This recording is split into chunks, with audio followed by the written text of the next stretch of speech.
Bam, bam, bam, bam. Welcome back to the Prologue Podcast. PPP. Mother Hecker. fucker. Mother hecker. Gasp. Oh. My name's Jake. And my name's Jacob. Have we been doing that? Yeah. Did we skip that the last couple times we recorded? No?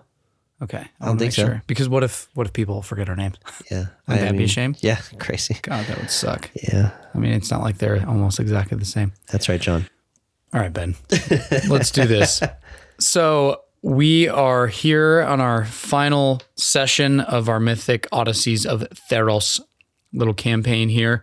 And we're going to be doing a quick recap of our mythic characters. What do you want to start with? Let's just go in order. So Loose Jaw Croxeth. Loose Jaw Croxeth. Yeah, we usually do it like this, but I think having him more like kind of orcish, kind of not, I don't know. Almost. It just feels right, you know what I mean? Ooh, It just feels right. I love it. And actually a very nice person. Let me show you something. Perfect. All Like, right. So Loose Jaw Croxeth is a cleric, a Triton death cleric, who grew up a fucking screw up. No, kidding. Wow. Although kind of. A little bit. Kind of, sort of. He stole Grew up in the Siren Sea. in a deep sea trench. Where his family were tasked to build idols to worship Erebos, built from the deluge of shipwrecks. The wreckage, the flotsam and jetsam. Yes, of shipwrecks, while also sending the corpses down a very deep trench in which to satiate. And the treasure. To satiate Croxa, Yes. a titan. One of the primordial titans that formed the world. Croxa, the endless hunger. That's right. And Loosejaw got a little froggy and decided that he was going to abscond with some treasure because, well, part of his god, of which he is a favored follower, he is a pious, that is his supernatural gift. He decided to capitalize on his greed and take some of that treasure, for which he was cast out by the rest of his sort of hermitage monastery folk. Erebos is like, hey, I don't like that, but I respect it. Mm-hmm. And they were like, you must go learn of the gods and go to the land dwellers. The dry walkers, I think is how they refer to them. Go live with the dry walkers for a time and don't come back until you learn about what it is to be a Triton. Yes. And he takes off towards Meletis. Yep. He gets bored easily. He has a sense of civic duty. He fights for those who cannot fight for themselves. And he's a little greedy, like we said. Just a little bit. Yep. Cool. Well, a lot. He stole a lot of money. A lot of money, yeah. Yeah, he embezzled a lot of funds from just some light embezzled a lot of funds from the donation box. Whatever, man. It's just fine. some light embezzlement. Yeah, it's fine. Yeah. Who's up next? We got Yama. Yama Bulwark. Yeah, Yama Bulwark. That's right. Yes, he grew up in Scophos, and never truly aligned with the god of with the god of slaughter, Mogus, and had actually incited rebellion while his people were attacking a nearby polis. He armed the people in defense of his own people. That's right.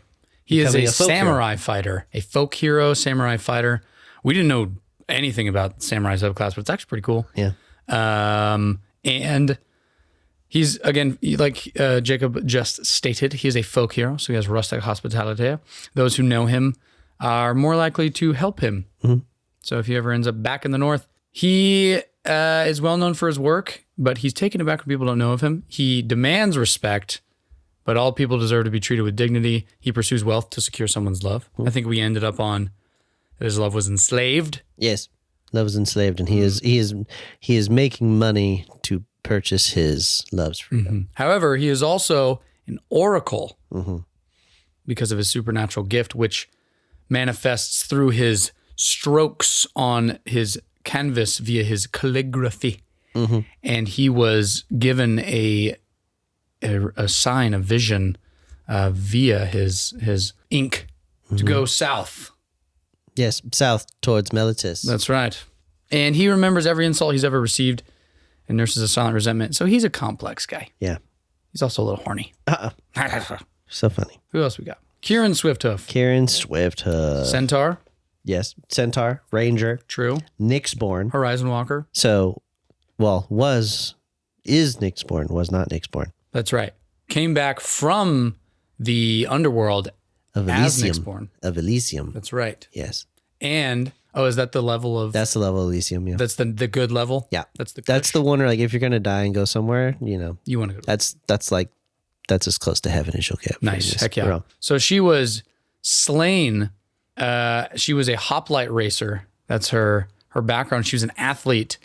We landed on hoplite racer. So racing in heavy armor with a unit, which I think we landed on was basically her family. Yeah.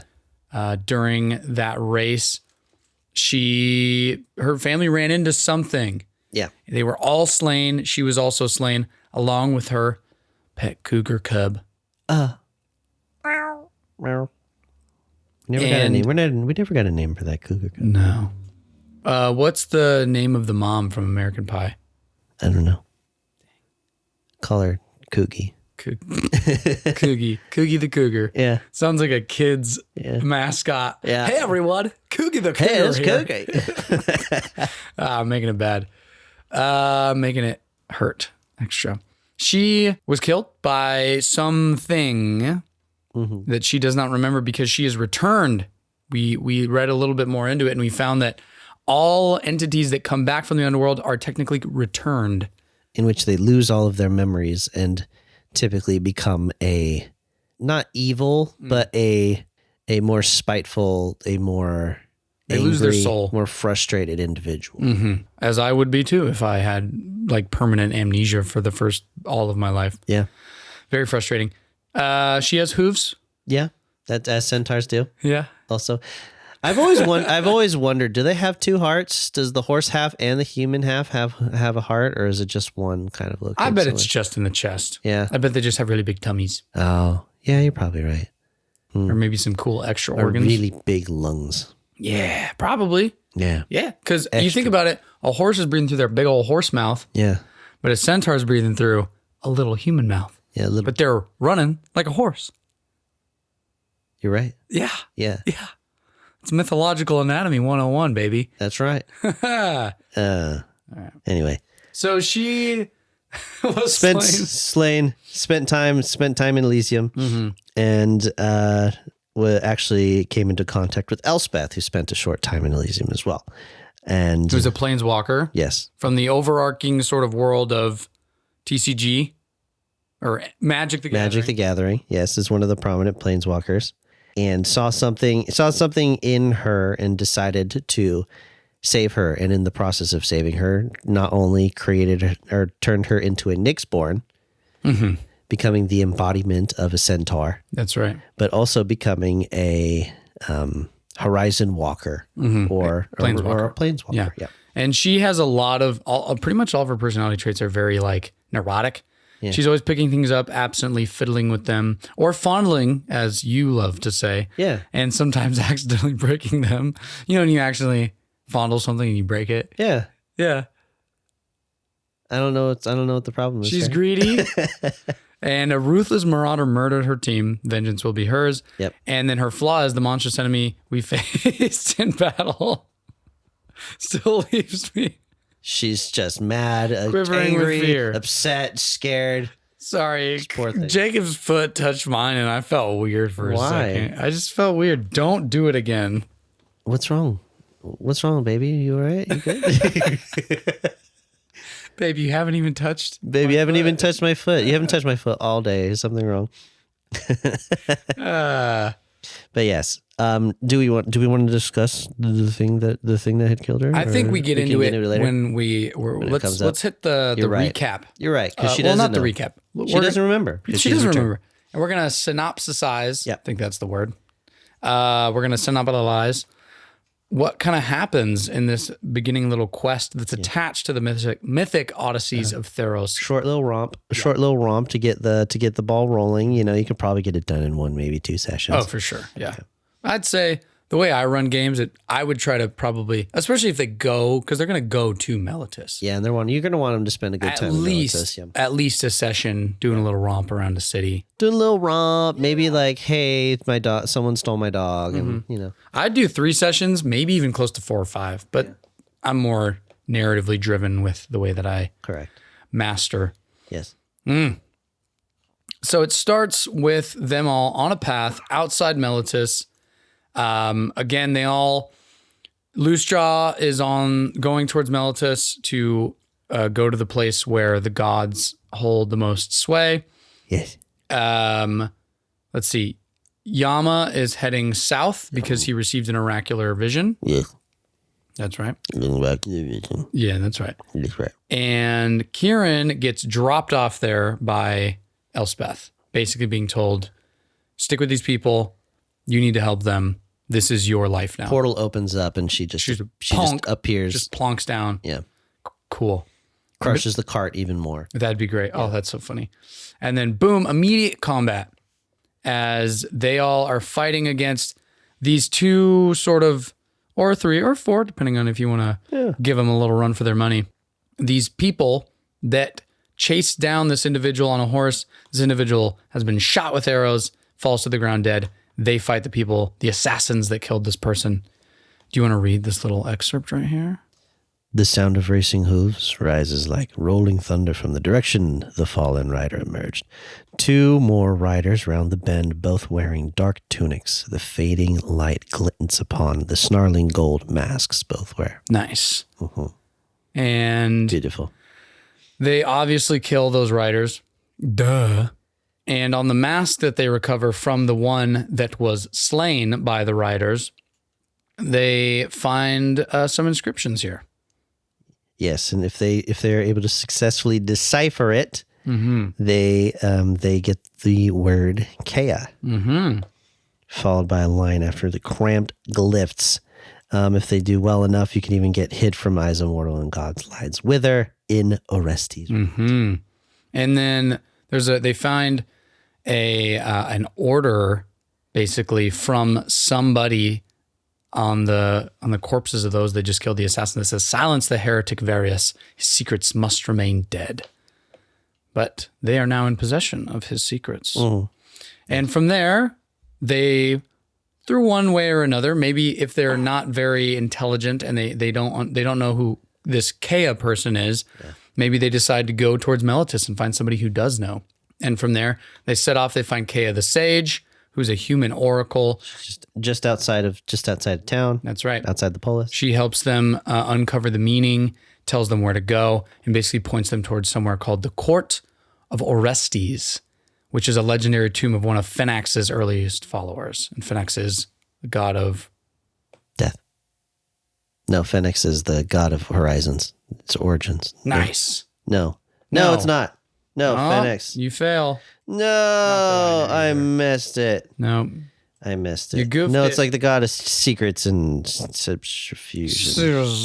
Subterfuge or something like that. Yeah, dude, you're doing great. Yeah. It's okay. I'm thinking somebody else. It's okay, buddy. It's okay. There's no need to be upset of the fact that you don't know what you're talking about. I don't. I'm a phony. You're a phony. He's the god of deception. Yeah. His domain is trickery. And the patron of lies and cheats. He escaped. He was one of the first people to escape from the underworld, and that's how he became a god.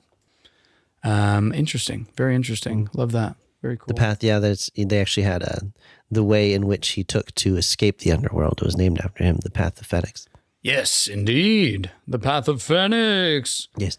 And again, some things about the returned, soulless, forgotten individuals that tend to congregate together because they are not quite living.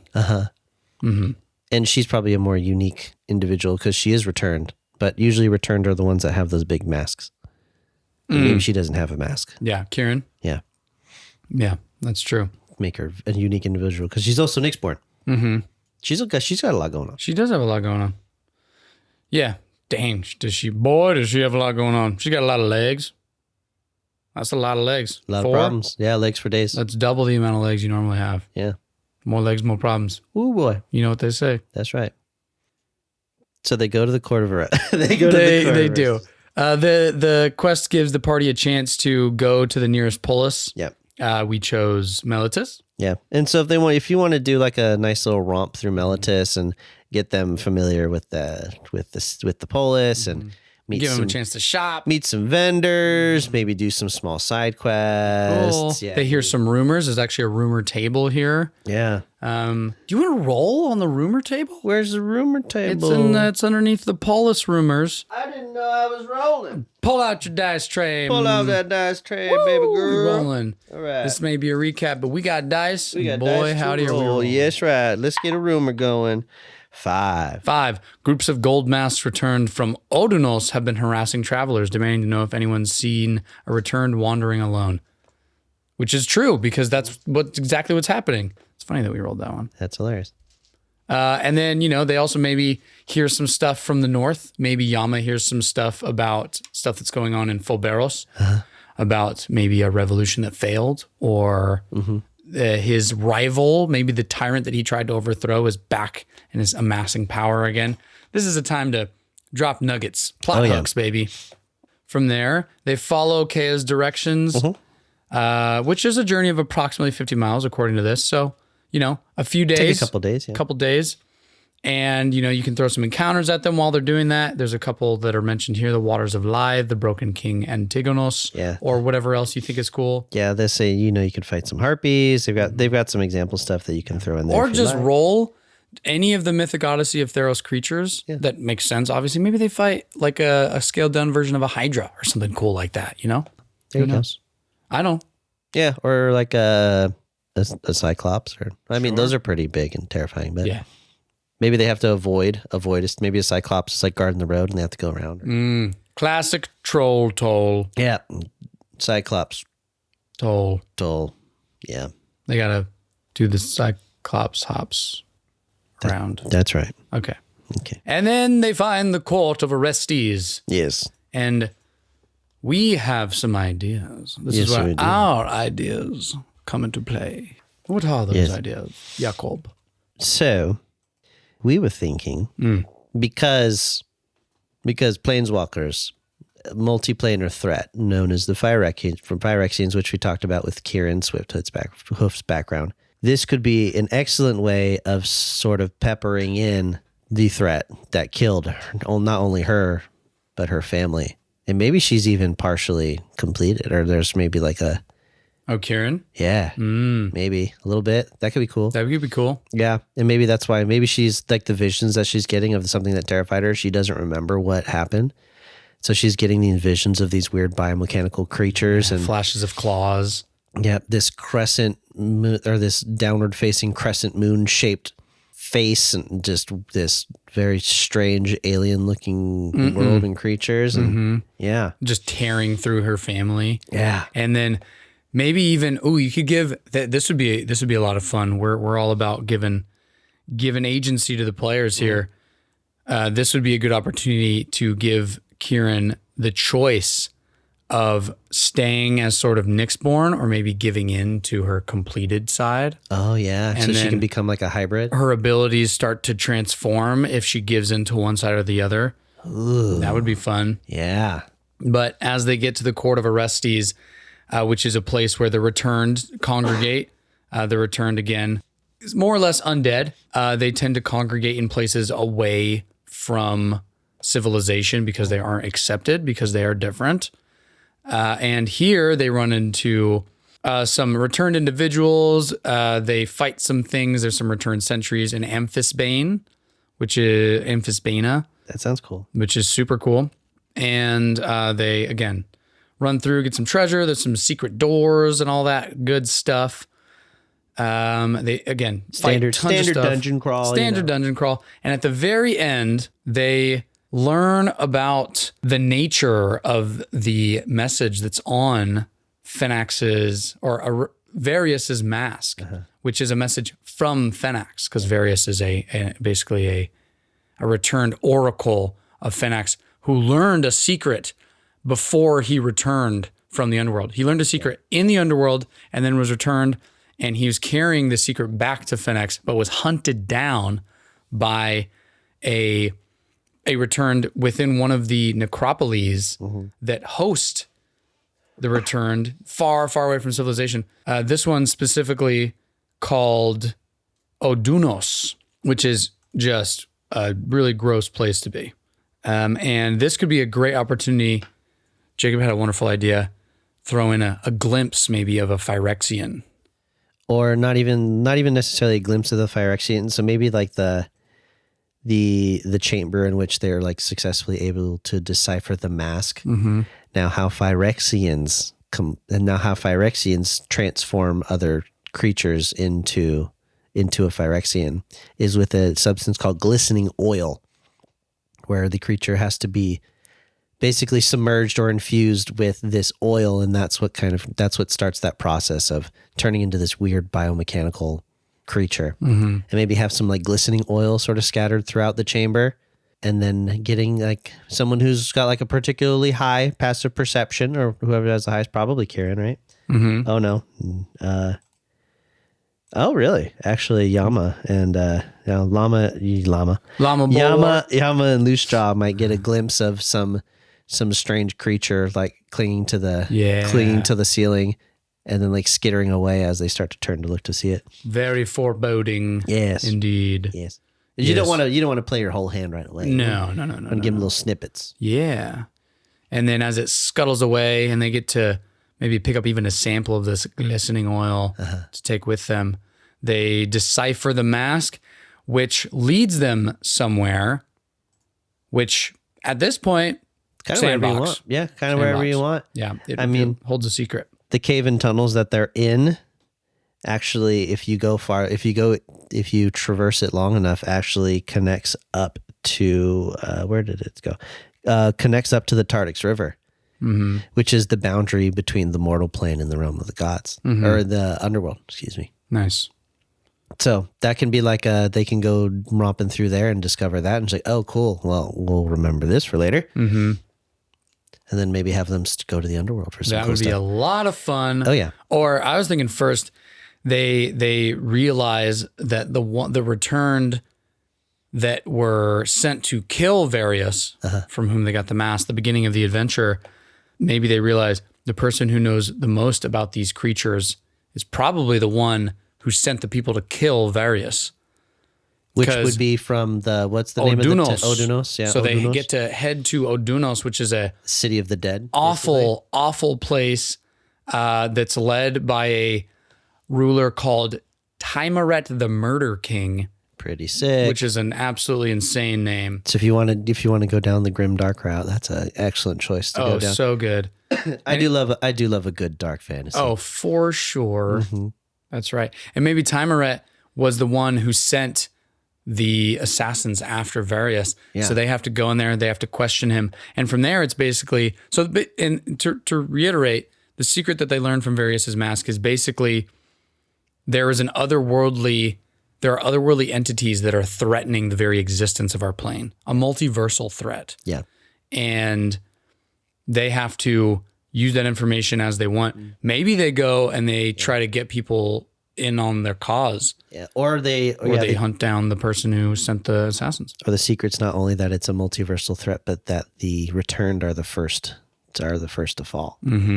They're the perfect first wave. No one's going to care. No one's going to notice if they're getting completed, which is completed is the term. That is the process in which a non-Phyrexian entity becomes such. That's right. Yes. Which is super cool. They get like all biomechanical. They sort of look like awful, like badass marionettes. Oh yeah. Super cool. Love it. Super, super cool.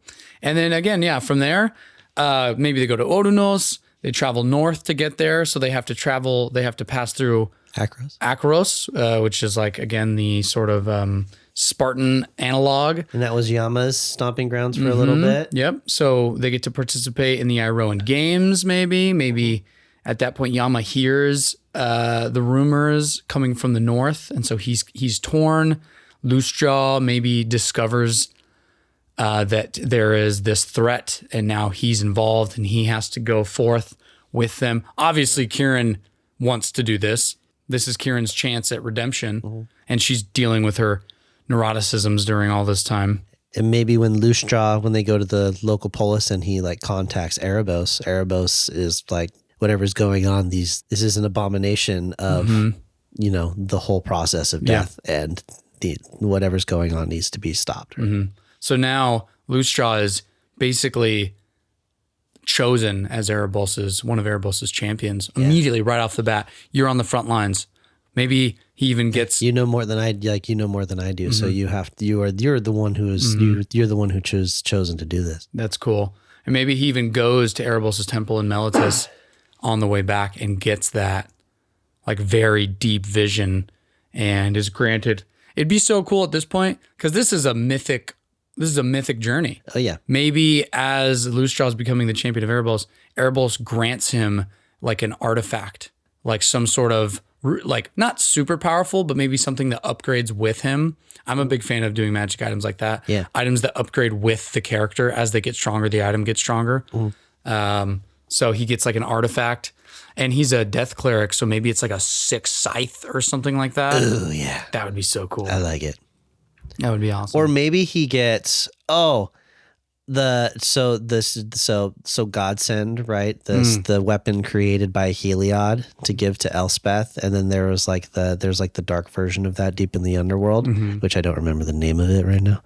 But maybe he gets that weapon. Ooh. Yeah. That's sick. The dark spear. I don't know. The dark spear? Good enough. Good enough. Write it down. Send it. Contact the game people. I guess we're the game people, right? Yeah, there's Godsend. Yep. It's a sword spear. Sword spear. Wielded by Elspeth. Sword spear? Yep. How does that even look? It's a spear with a sword on the end of it. Instead of a short little Don't patronize me. So it sort of looks like the Chinese weapon that we were talking about that Hyren would have. What was it called? I don't remember. I don't either, but super cool. And it would definitely be a martial weapon, which he's proficient with. Yeah. Oh, that's so good. And then you can have it upgrade some of his abilities. Maybe he gets like a mini smite with it, like a necrotic smite. Paladin-esque. Oh, a necrotic smite. That's cool. It sucks the life out of the one you hit and get some of that health back. She's semi-completed. So she's struggling with this like Nyxborn completion dichotomy. She's getting cool planeswalker abilities. Getting flashing images of this otherworldly plane and these crazy creatures, and slowly piecing together what killed her and her family. Yeah. And then long term, so even past if they go to Odunos and Akros, they can start tying up plot lines. So maybe even if you want to make it just nice and easy and neat for your characters, if they get all their backstory nice and easily handled, while they're in Akros, Yama hears things about, his past, his loved one that's enslaved. There's stuff going on in Fulberos, even as far north as Skophos. Or maybe when he enters Akros, he gets a vision of Skophos and how whoever was ruling Skophos at the time has come back into power, and he's like, I need to go. I need to leave. And again, to tie it up nice and neat, maybe because Skophos is the farthest, most remote polis. Yeah. Maybe there's an army of completed returned that are marching on Skophos or something, and then the party has to go rally the Minotaur. Or not even that. So Phyrexians, they have a bunch of different types of Phyrexians, and they have one called they're sleeper agents. Okay. So they're basically the spies that are sent to the plane and don't even necessarily know that they are.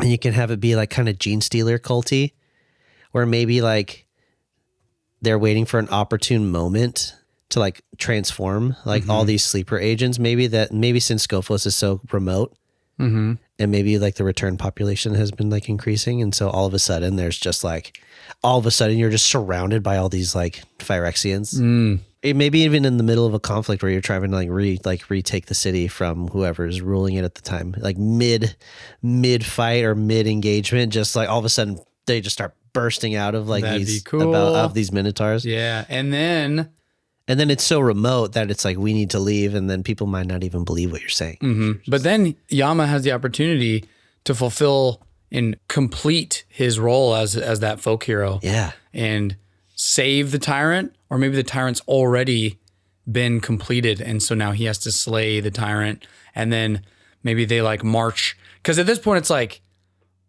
large scale. Yeah. So maybe at this point Elspeth comes back and starts to lend them aid to fight against the Phyrexians. Because I think once you reveal your hand of like these, like what these Phyrexians are, then you can have Elspeth come in. Then you can have Elspeth. Because Elspeth knows what these are and is actively fighting against the Phyrexians. Yeah, it's trying to save Theros. Yeah, you don't want to give them an expert until they already know kind of what's going on, and they just need clarification. And fill in the gaps. Yeah. And they marshal. I'm thinking like, what's more mythic than becoming like the de facto leaders of like the resistance group and marshaling an army of Minotaur? Yeah.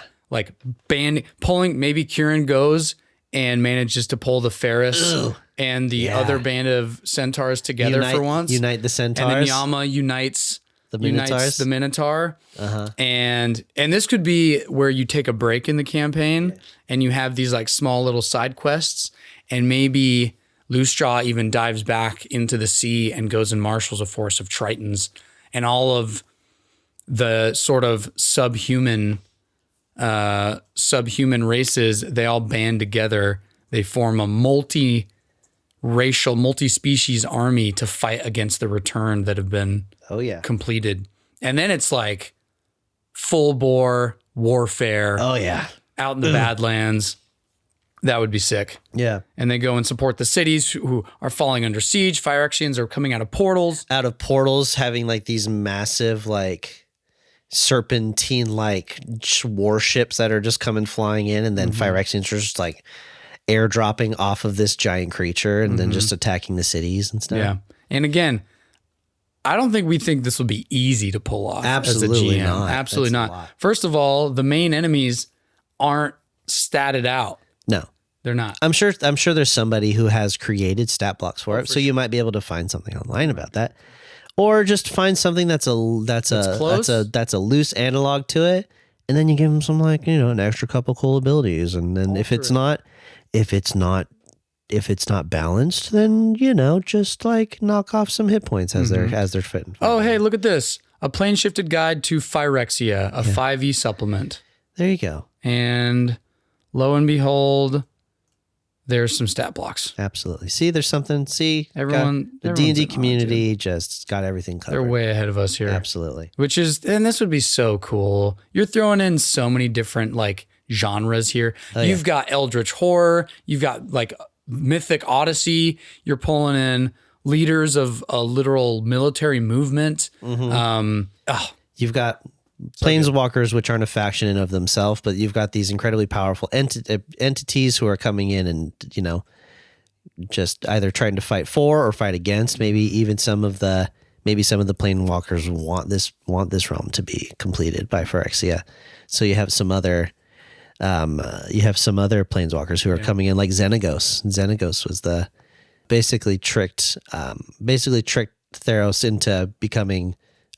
Basically, he just tricked himself into godhood and was killed by Elspeth. But maybe you can throw this in here that maybe he's trying to cause discourse, or maybe he's working with Phyrexia to try and gain favor with the people enough so that he can ascend to godhood during this whole thing. You can get real deep in it, literal deific intrigue where the pantheon is being split. Maybe some of the deities have been completed. This isn't something that they would find out till much later. But as the followers of these gods are being completed, in that process, the gods themselves also start to become completed. So all of maybe like Mogus, a bunch of Minotaur get completed, and so Mogus is the god of slaughter. Yeah, that makes so much sense. Oh, just a biomechanical bull, just God of slaughter. Oh, that'd be so cool. So freaking cool. And again, this would take a lot of work. A lot of work. For certain. Oh, it just sounds so fun. But it would be so cool. Amazing. You can have not short form combat, but you can do like a simple broken down combat where they're like fighting with like battalions and units. There's tons of supplements. MCDM, which is one of the what's his name? Matt Colville. He has I think Kingdoms and Warfare supplement, which is, I think, a 5e supplement. There's also a ton of other ones. I think maybe even in the 2024 rules. You can watch Dimension 20's Crown of Candy. They kind of do that. Yeah, they go over it thing. a little bit. Yeah. Or you can just have it where basically the party gives out orders in roleplay situations, and they have commanders who command the armies. And they have them roll and see how well they do. And then they just go and do missions. Yeah. Like they're like a strike team that goes out and gets shit done. And that's also cool. And then you could do a bunch of downtime where they get to forge alliances.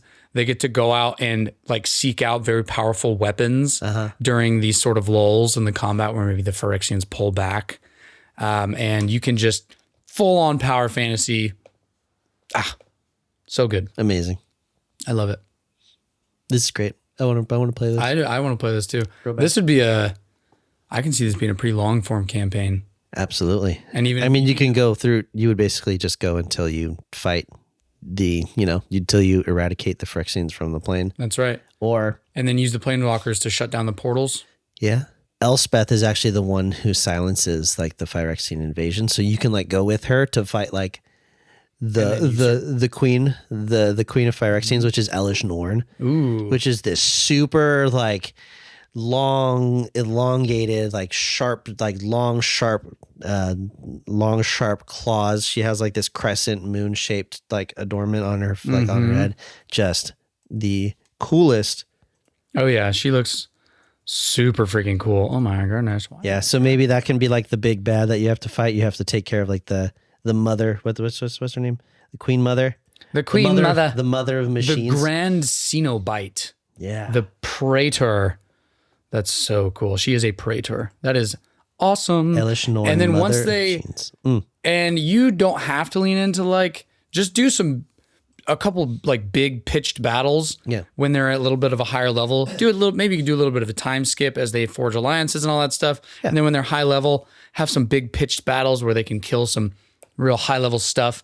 And then they some completed gods, maybe even some of the Titans get released. Mm-hmm. Maybe Croxa. You release some of the Titans in an effort to kill the Phyrexians, and some of them get completed. So you have to fight a completed Titan. Oh, awesome! And then, as Kieran is now a planeswalker, you get to have all of the fun things of going to other planes of existence if you want. Now it's a multiversal romp. Yeah, and you're fighting Phyrexians. So you can do that, like get up to this point by like level 8, level 10. Where they're feeling strong, they're feeling powerful. And once they take care of this threat, you can have them, go to Phyrexia to kill Elish Norn. I feel like, honestly, this might even be higher than level 8 or level 10. This might be like 15, 16. Yeah, 14, 15. Yeah. Give them cool artifacts, pump them way up in power, send them out, high level fights. Oh, yeah. It'd be so cool. Beautiful. Beautiful. Awesome. Love it. I think that's it. You motherfucker. You're too slow. I was, you know what I was doing? I was waiting. I was looking at you and I was saying, my inner dialogue was, I know he's going to do it, but I hope he's not, out of the respect that he has for me. Shattered. Heart shattered. It's okay. And I think that's it. Thanks for listening, everybody. We'll catch you next time. Yeah. Bye-bye. Love you. Bye.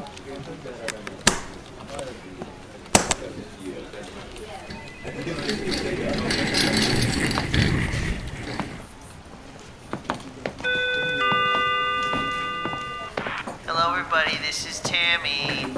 We have a new production supervisor, Vladimir Menasius, who would like to say a few words. Vladimir, if you will. Greetings, esteemed agents of Starving. From this day forth, I shall command the newly minted Opposition Acquisition Department.